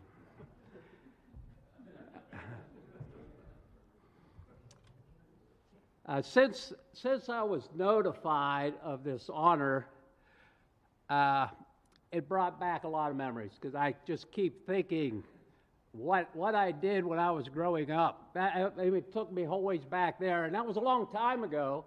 And it was just a pleasure to be thinking about all the things that I went through and how many people in my life helped me get to where I am today. Not only my my athletic skills back then and my coaching and teaching, I mean, it takes more than me. I wouldn't be here without a lot of people. And that's who I owe everything to today for being here. Since I retired when COVID hit, thank you, COVID, I spent a lot of time hunting and fishing. And I guess it was fitting that I got the phone call for Mr. Stokes. I was in Erie on the fishing street, and I got the call. And I said, wow, great news. Love fishing. This news was better. So also with this being tonight, it's my annual Canadian trip to be in Canada fishing. And I said, Mr. Stokes, can we move it up a week? Move it back a week? He said, sorry. I said, okay. So I'll miss my Canadian trip for 1 year. It's all good. It's all good. And you also, I'm an avid golfer also, and my home is right here at the country club. Beautiful facilities, beautiful people, great people here. I love it. And you golf, you hit good shots, you fish, you catch big fish, but nothing compares to the night I've had tonight, catching a big fish or hitting a great golf shot. This is the ultimate here tonight. I've seen so many familiar faces out there that I haven't seen for a while, and it's great to meet them. And that's what I guess my life was about, was meeting people and staying in touch with people and having relationships with people I met through my athletics, my teaching career, and my coaching career. And that's what I'm most proud of. And I'll get to a few more points with that in a moment. I'm very, very supportive of the people that are here tonight for me, my family, first of all, my son and his wife, my mother-in-law, father-in-law, and my family, the Hardings, the Hoovers, the Matrusics. It's just fabulous, and I'm sure some of you have heard of these names before. And not only family, I got with me also some good friends, and my one friend wanted to know if there was an award for being the furthest away from this Hall of Fame. I said, I don't know, but I'll check for you. But he came from Texas, and he wanted to come up to this induction ceremony. And he was a United grad, but he's now in Texas. So, Mr. Cook, thank you. So, Doug, is there an award? Mr. Cook, you get a round of golf on Chris Mattab up here anytime you want. Happened today.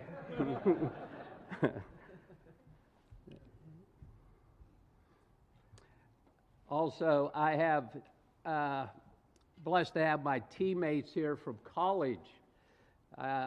3 of my college teammates are in attendance today, and I was very fortunate to have played in an era up there where 3 of our players got drafted.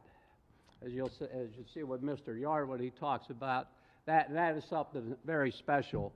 And we had 3 of them on my team I was proud to be a part of.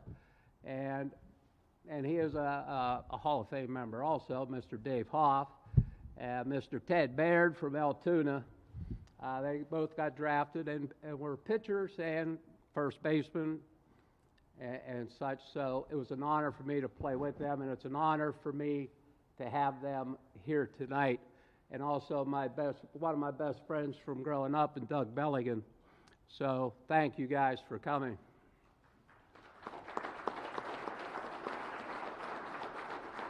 Also, coaching-wise, you get to meet a lot of other coaches, and you become very close to those people. We had an annual card night at my house every Friday for probably 20 to 25 years.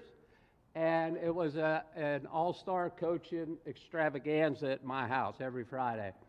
My son, Brock, used to love, he says, these guys coming to play cards on Friday? Yep, he says, well, I love listening, especially to my brother. My older brother, by the way, as I tell everybody. I'm very glad he's in attendance tonight, and I won't say anything more about the text he deleted from me, so it's all good. I'm glad, Mr. Harding, is he happy tonight? No? Okay. And he won't be because I'm going to talk for a while because I don't think there was a 5-minute time limit, so I'm good. And I hope I don't miss anybody. If I do, I sincerely apologize. But another group of people that really touched me that got in touch with me and said, Coach, we want to go to see your induction ceremony. We'd be happy to be there. I said, great. Just let me know how many. So I get a call. There are 7 of us that like to come. And this is 7 of my players from the 1998 district championship team. And believe me, they look a lot better in suit and ties. It means so much to me that you guys came here to support me tonight. Really, it does. So thank you, guys.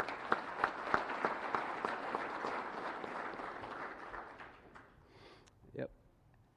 And I owe a lot to, I guess, my upbringing in a small town called Robindale that existed till 1977 when the flood took it.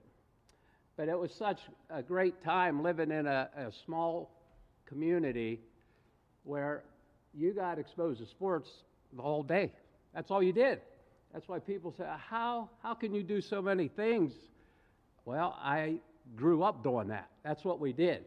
My cousins, my brothers, that's all we did. We played, and we're constantly outside. We're not inside, constantly outside. So I got exposed to all that. I think that's why I become so good at doing things. I know Mr. Berglund asked my son, is there anything I'm not good at? Yeah, bowling. I cannot bowl. Jessica would whoop me in tennis, too. But it was just something that came natural from growing up and doing it every day, just practicing. And you athletes know today, it's repetition and repetition that keeps you going. And I grew up with that, so I was blessed to grow up in a small community. We had lots of kids there, and you could always find something to do. If you weren't playing football or basketball or baseball, you created your own game. We set up an Olympic track with sticks and twigs and trees and did whatever we wanted to do. So I think that's I was blessed growing up. That's why I was so good. And I had a great uncle who took very good care of me, and his wife is in attendance tonight, and I'm glad she showed up because this guy really took me in and took care of me and did everything he could for me. That's why I'm here. He supported me in everything. I remember going to college my first year. I needed spikes. Didn't have metal spikes. Didn't even know what they were. He took me up to a store. He bought me my first pair, and he took care of everything. And that was Tom Hoover, who passed away. But never forget him, everything he done for me. So thank you, Tom. Cousins were always there. We would play home run derby with wiffle balls. I mean, you name it, we did it. And that's, I think, why I became such an athlete. But the bad thing is now, I go fishing with my cousin and my brother. When I fall, I don't fall gracefully anymore. It's bad, very bad. And I feel like, what's going on? I used to be athletic, I thought so, but evidently not. So thank you for everybody that came to support me tonight with that. Coaching, I'd like to thank Laura Valley. That's where I got started with my coaching, with Jerry Page, a great person to learn from. Also then United hired me. I was hired at United to teach in 86, and I was happened to be coaching Laura Valley that year, and we both made the Appalachian Conference Bowl. So I'm running on the field in my red and black for Laura Valley, and I got my students sitting there booing me as I'm running out onto the field. I said after the season was over, I said, Coach Page, I'm sorry, I can't do this anymore. I got to go back to United. So I did. So the students pulled me in, and I'm happy to be at United. So I appreciate United's honoring and taking me in to be a part of their program. I've coached several sports, and as I retired, I said, yeah, I want to retire from everything, but since then I got into this, got into that, so I'm still coaching, but it's not nearly as intense as what it once was. I still enjoy it. I do miss it. I get asked that a lot. One of the biggest things I did, which was very exciting for me, was coach indoor football, arena football up Johnstown. I did that for 3 years. Some of the best times of my life up there doing that. And I got a little story with that in one moment. You meet a lot of coaches, John Jacoby, Abdatori, Coach Sean Mack, and Coach Snyder. There's so many of you out there, and you listen and you learn from them. I never stop learning. You always listen to what they have to say, because you can always pick something up, and I've done that. And I've learned that from other coaches. Coach Jacoby said, you take whatever you can get from everybody and you use it. I said, exactly. That's what I do. That's what I do. It's a good coach. I also got to mention my college coach, Reverend Ken Kuiper. What a guy. And he knew I wanted to get into coaching. So 4 years underneath him, he taught me not only to be a player, but also to be a coach. He did that for me. And I appreciate it greatly. And our buddies back there who graduated from UPJ know him well. And I'm sure they appreciate everything that they have done for them also. Okay, I'm almost done here.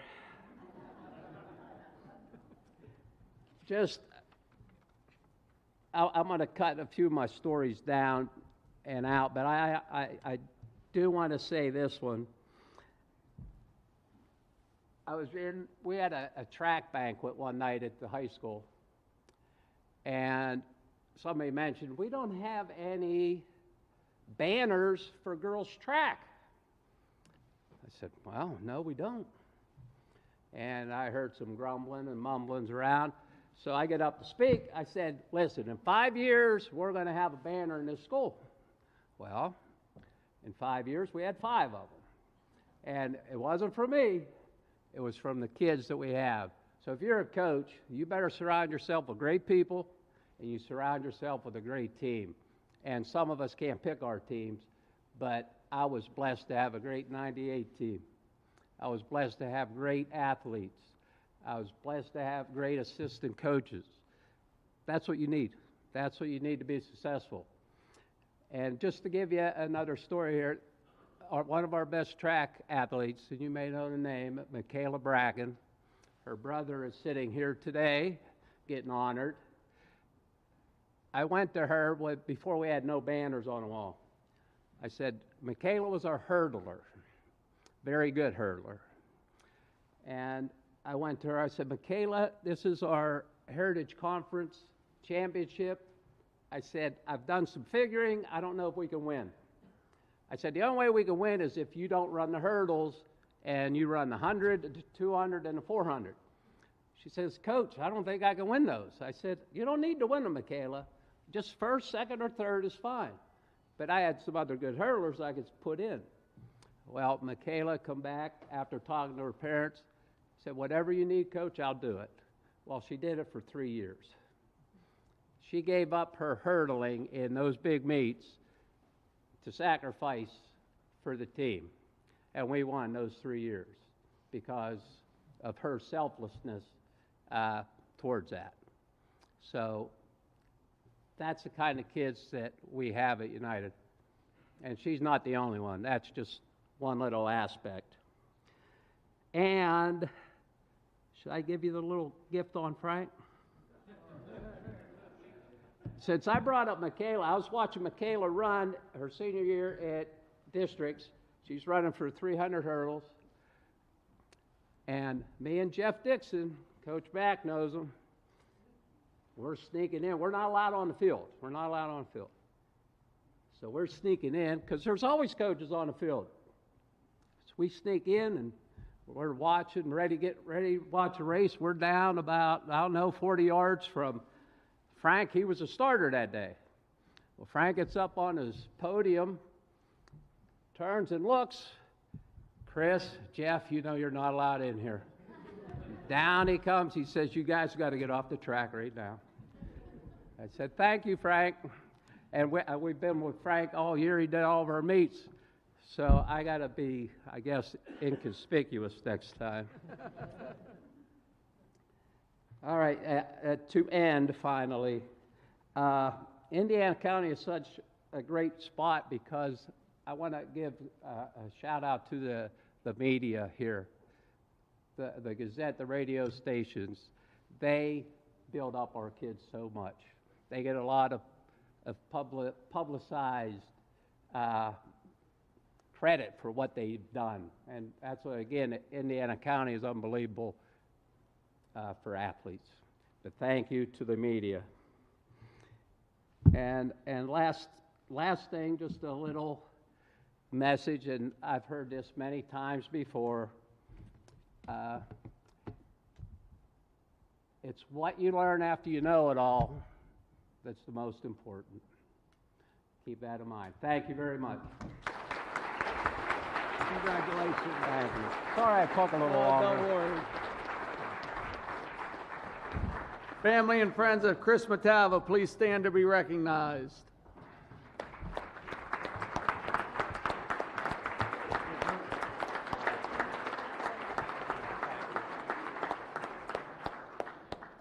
Okay, we're to the last inductee, and as he says, I'm always last.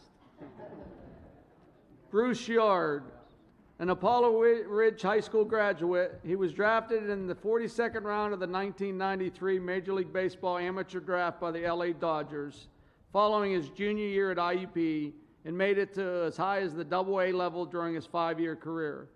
He finished his pro career with a .270 batting average, 150 runs, 61 doubles, 6 triples, 9 home runs, and struck out only 109 times in 1,156 at-bats. At IUP, he was the PSAC Rookie of the Year in 1991 and batted .409 as a sophomore and earned the Toughest Player to Strike Out in the Nation award, fanning only 3 times that season and 6 times in his career. He batted .342 in his career with 82 runs scored and 118 hits, all in only 3 seasons. At Apollo Ridge, he earned 12 varsity letters in football, basketball, track, and baseball, and was an All-Gazette selection in all 4 sports his senior year. In track and field, he placed 3rd in the javelin and 8th in the high jump at the state meet. In basketball, he was invited to play in the preliminary game of the Pennsylvania Classic. In football, he led Apollo Ridge. He led his team to the first playoff appearance since the first year of Apollo Elder Ridge's jointure. We welcome his induction into the Indiana County Sports Hall of Fame, Bruce Yard.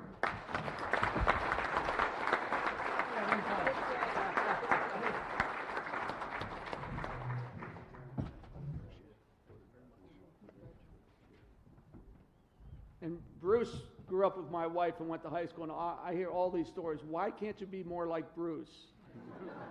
And Bruce, she was shocked at the picture. She remembers you as a skinny kid with all kinds of hair. What are you trying to say?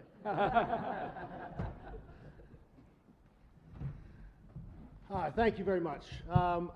First off, I'm going to promise you that I will be the shortest speech tonight.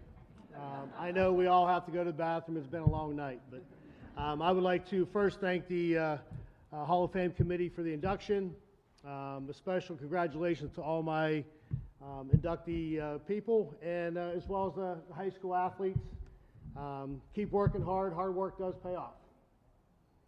I would like to recognize my mom and dad, who unfortunately both have passed away, for all the love and support through the years. Obviously, without them, none of this would be possible. Now I would like to pick out a couple people that some are here in the crowd that were very important to me and helped me travel my journey. And the first one is Mike Bertolino. Big Mike was the whole way back to Little League. He was such a big supporter of myself and my brother, and the whole way up through the county league, kind of like a father figure to me. And Big Mike, I've always looked up to you, and I appreciate you. Dave Hoff. Dave Hoff has been a mentor of mine my whole life. I remember looking up to him as a young kid, watching him play, and then getting a chance to play with him. And he's also given me great advice off the field as well. And we get into a couple nice golf matches every once in a while too. So, Dave, I appreciate you. Thank you. Tom Kennedy. I don't know if he snuck in here or not, but the Bird. If you're around here, you know the Bird.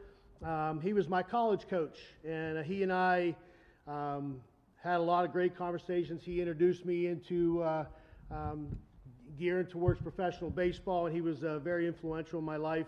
I've also had the opportunity after I retired that I got a chance to coach with him, and for 7 years at IUP, and that was a great honor, and he and I had a blast together. And now for my sister and my brother over here.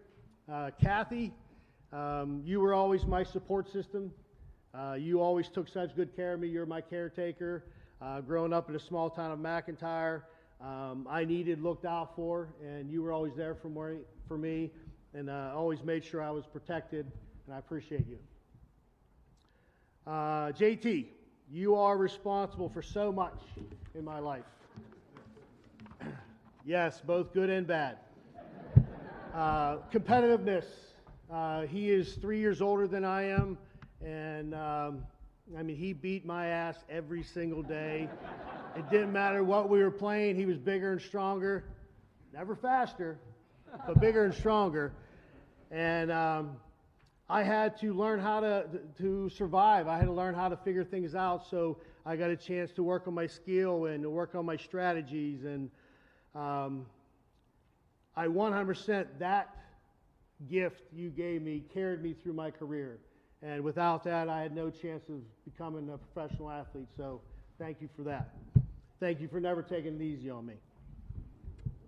And finally, my wife and 2 kids, Amy, Lucas, and Sophie.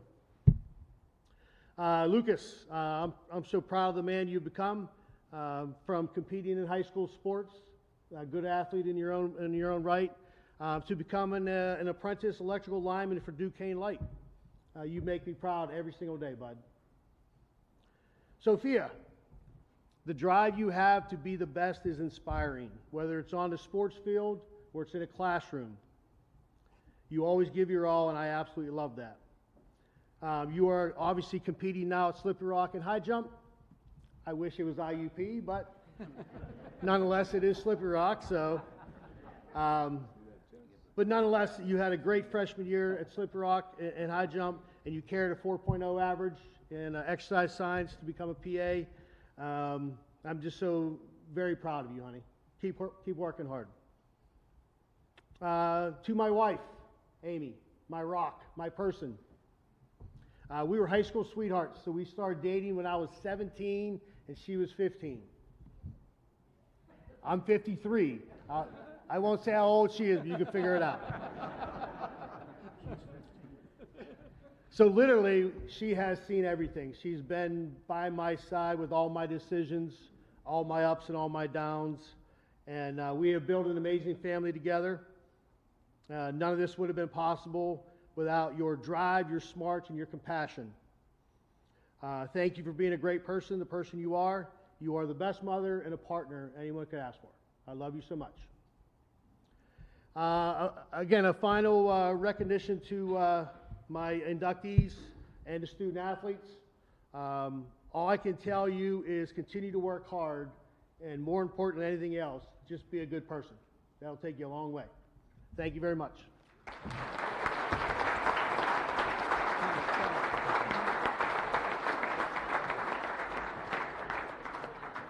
And Bruce, you were a referee at one time. Remember that? You and I did a couple games, and you were smart, and you got out. I do remember And I stayed in.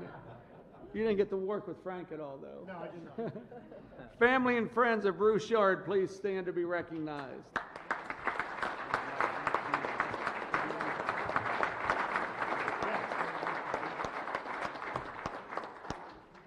Wow, what a night.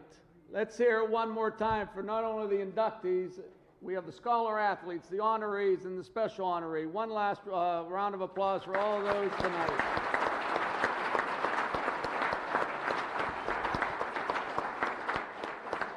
I'd also like to thank John Smathers from Renda Media Digital TV back there. He's been there all night, and you can go back and watch this tonight's presentation anytime you want. Just go to Renda Digital Media YouTube channel, and this will be on there. So you can go back and watch the festivities tonight. We will conclude this evening's events by having Kate Mill from Indiana High School come forward for the benediction.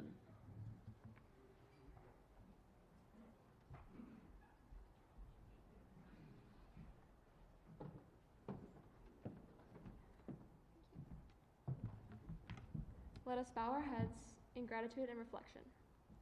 Tonight, we have honored those whose dedication to sports has inspired not just wins and records, but communities, characters, and legacy. May we always remember true greatness is not just about what we accomplish, but how we uplift others along the way. Bless all those who are here tonight, those who play, coach, cheer, support, and remember. May we continue to strive for excellence in competition and in life. Amen. Good job.